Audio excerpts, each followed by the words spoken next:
So it's been a year since I've posted a video on a review of the AfterShokz, forgot the name, OpenComm. And it's been a great little earphone, headphone, bone conducting phone, whatever you want to call it.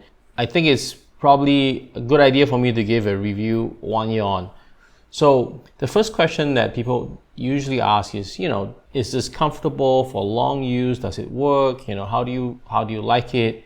And I would say this is a really good piece of equipment. It's one, if not the clearest microphone that I have on any other device. I mean, I use the Apple AirPods regularly, and that's also a good thing. And I'll explain, when I prefer to use the AirPods, when I prefer to use this. In general, these bone conducting phones, they are great because they're easy to put on. They're kind of comfortable to wear. However, like using them every day, this is the only catch, like using them every day for many hours at times, it does put a little bit of pressure on your temple area here. Gets a little bit uncomfortable, but it's great if you don't want things in your ear, you just want something, going around you, and it works. It works for probably 90% of the time. That's probably a 10% of the time that you find trouble with these bone conducting type headphones. And that 10% of the time is when you're on conference calls where people on the other side have pretty bad quality microphones. You can't hear them clearly, and because these things, they don't isolate noise. Even if you're in a relatively quiet office, there's still some kind of noise, and they don't go into your ear and seal out all other kinds of distractions. What happens is that you may not be able to hear the other party clearly. Now, there are earplugs, and I've seen comments in my previous video. People do use these earplugs, and I've tried using them. They do help in certain scenarios. Basically, when you put the earplugs in, you filter out the noise from the outside, and these bone conducting things get louder. It helps, but it's still not clear because just the physics of it doesn't work. So in certain scenarios, I prefer to switch to the Apple AirPods, turn on noise cancelling, and I can hear the other party much clearer. But I don't want to have things in my ear permanently for many hours in a day.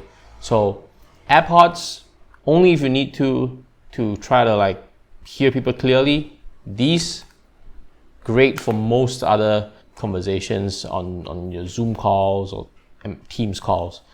Now, there's one other thing, I said in the other video regarding Bluetooth double device pairing. There is a mode that you can switch this into. You gotta search the internet for it, that it allows pairing two devices, but it's still a bit clunky to operate, to be honest. It really wants to just work with one thing. It's a little bit unlike the Apple AirPods where you could switch it on and it pairs to your iPhone, for example, and you could go to your iPad and hit connect and it will just connect as well. This doesn't really want to do that. It will connect to two things, but sometimes you have maybe more than two. Laptop, iPad, and iPhone. You have to still switch them around. So what I do is I leave this permanently connected to my computer. That's where I use it the most. I don't use it on my phone, and I tried using it while driving.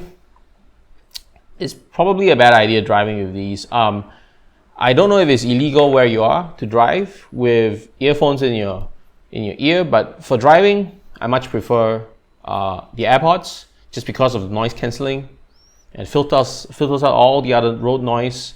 You can still kind of hear people honking at you if you need to, and obviously you need to keep your eyes on the road and the mirrors to make sure that you're not running into things and not driving into dangerous situations. If you're taking a public transport, you definitely look like an idiot with this on. Now, if you like it, wear it.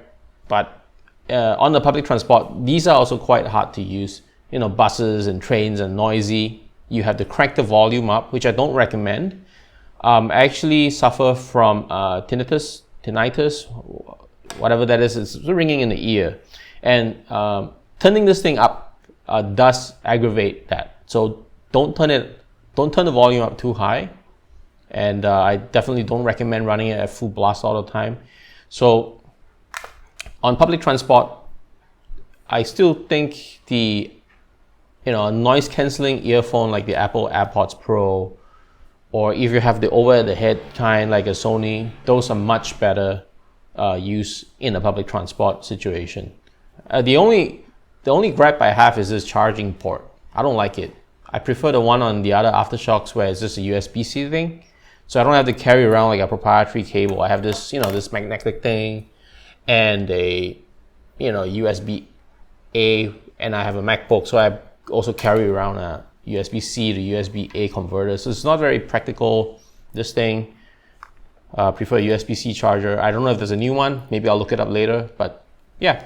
So that's the 1 year update I have. I still love it. It still works. Beautiful piece of equipment, and if you must buy one, I do recommend it.